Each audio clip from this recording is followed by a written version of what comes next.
Hello everyone, and welcome back to the 2025 Ferry-Morse Garden Get Together series. Let's head over to Brian's garden from Redleaf Ranch and see what he's up to. It has been such an incredible year here at Redleaf, full of trials and tribulations. But we have learned so much, we powered through the season, and there's still so much abundance happening, and I'm so grateful to see it. Now with all of the lessons that we've learned this year, I'm really starting to think, what is next for Redleaf? This is an incredible learning beginner garden.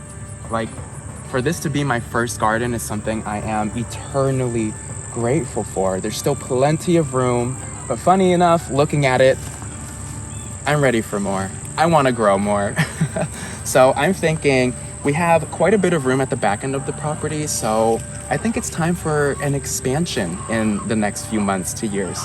I definitely want us to get to a point where we are fully sustaining ourselves with everything that we grow here, and we need a lot more room to be able to do that.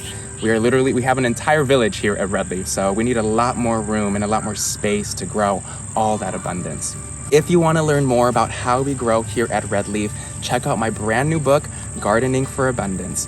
It's a really special book filled with so much love. I'm not just teaching you how to grow a garden, I'm also teaching you how to cultivate abundance within your life. Thank you all so much for tuning in. It was such an honor. Thank you so much for having me, Ferry-Morse, for your annual garden get-together.